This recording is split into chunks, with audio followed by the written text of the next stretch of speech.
Hah, serius? Ini tuh cendol dawet kelor. Emang bisa gitu kelor dibikin dawet? Beneran gak sih?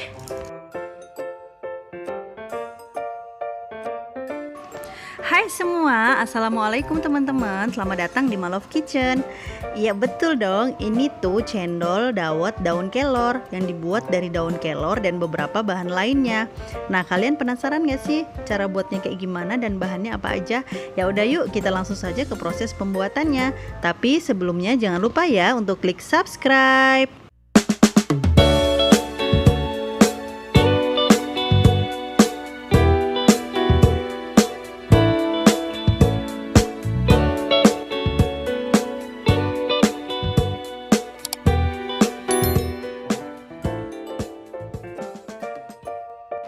Ini dia teman-teman bahan-bahan untuk pembuatan cendol dawet daun kelor. Yang pertama ada 3 batang daun kelor. Ini yang bagian pucuknya ya. Bahan yang kedua yaitu 2 sendok makan tepung tapioka atau tepung kanji. Bahan yang ketiga ada 1 bungkus Nutrijel plain. Kalian boleh skip ya. Oke, next 4 sendok makan tepung beras. Aku pakai yang merek Rose Brand ya teman-teman. Nah, bahan selanjutnya yaitu garam secukupnya. Untuk bahan selengkapnya nanti aku tulis di kolom deskripsi ya. Oke, bahan selanjutnya yaitu 1 gelas atau setara dengan 400 ml air putih matang. Dan kita masuk ke step yang pertama. Step yang pertama, kita akan haluskan dulu daun kelornya. Untuk kita ambil sarinya saja. Ini aku choppernya pakai chopper Mitochiba CH200 ya.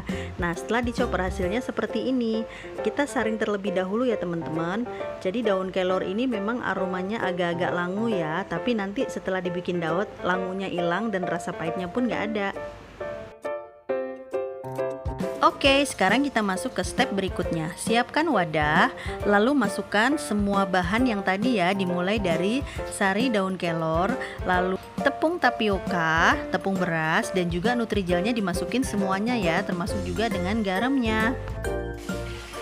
Oke, setelah semua bahan masuk, sebelum kita didihkan di atas air, kita aduk dulu ya terlebih dahulu sampai semua bahan tepung-tepungannya ini larut sempurna ke dalam cairan sari daun kelornya.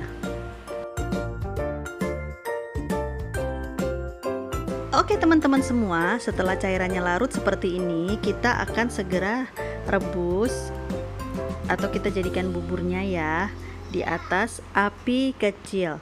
Nah, seperti ini ya teman-teman, ingat di api kecil ya. Dan kalau apinya sudah dinyalakan seperti ini harus diaduk terus menerus sampai nanti teksturnya berubah menjadi kental dan licin seperti ini. Nah, ini tandanya udah mau mateng ya, siap kita cetak menjadi cendol atau dawet.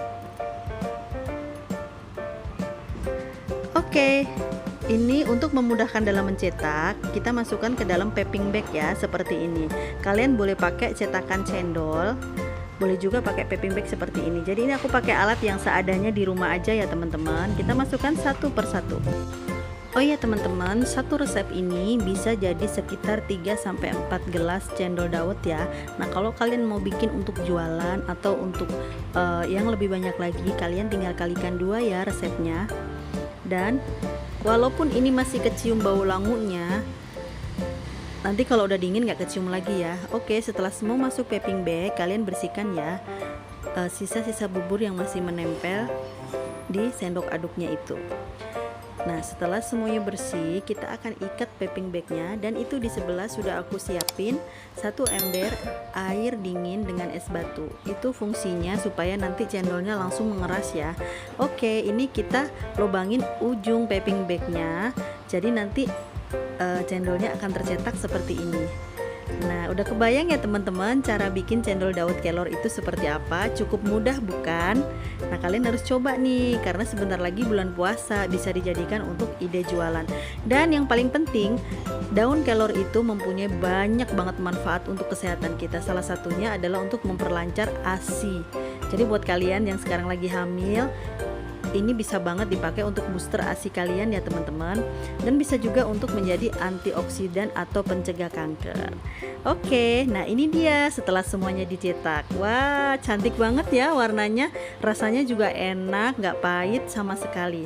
Oke, sekarang untuk pemanisnya kita akan rebus 200 gram gula merah atau gula aren. Jadi ini cukup gula merah aja, nggak usah ditambahin gula putih lagi ya.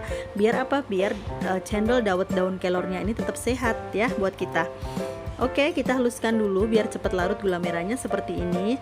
Lalu kita masukkan ke dalam panci, dan nanti kita akan tambahkan sekitar 300 sampai 400 ml air matang.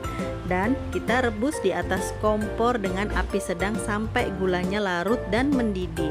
Boleh juga ditambahin daun pandan ya teman-teman. Ini aku pas lagi nggak ada stok daun pandannya, jadi it's okay lah, masih tetap enak rasanya.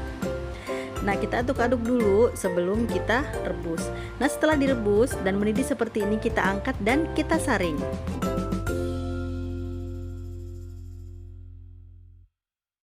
Kita pindahkan ke dalam poci tuang seperti ini ya. Oke teman-teman, step pertama dan step kedua sudah selesai. Saatnya kita menikmatin cendol dawet daun kelor.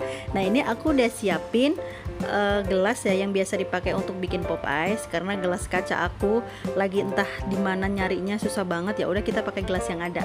Nah, kita nikmatin dengan es batu. Jadi cendol dawet kelor ini enak banget dinikmatin dengan atau dalam kondisi dingin ya. Oke, masukkan secukupnya es batu ke dalam gelas seperti ini.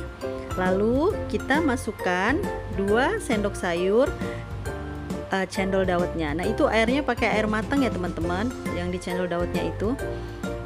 Oke, setelah itu kita masukkan gula merah yang tadi sudah direbus. Mungkin 2 sendok atau 1 cukup, terserah kalian, yang manisnya disesuaikan dengan selera kalian. Ini lebih bagus lagi kalau gulanya didinginin dulu ya. Cuman karena aku udah nggak sabar, penasaran banget rasanya cendol kelor itu seperti apa sih. Jadi aku langsung tuang aja, nggak masalah ya. Nah, untuk gurih-gurihnya aku pakai susu full cream. Kalian juga bisa pakai santan ya, santan instan atau dari santan kelapa asli. Nggak ada masalah, semuanya enak, semuanya nikmat. Nah, ini aku pakai 2 sendok sayur. Oke, setelah itu, oh ini aku pakai 3 deng. Nah, ini cendol dawetnya sudah jadi. Sekarang aku mau aduk dulu ya sebelum dinikmatin. Masya Allah, ini tuh rasanya enak banget teman-teman. Oke teman-teman semua, sekian dulu ya video dari Malove Kitchen kali ini. Selamat mencoba resepnya, selamat bereksplorasi. Jangan lupa jika kalian suka dengan video ini, share videonya ke teman-teman kalian ya. Dan aktifkan tombol loncengnya biar kalian nggak ketinggalan video terbaru dari Malove Kitchen. Oke teman-teman, sekian dulu ya. Bye-bye dan assalamualaikum.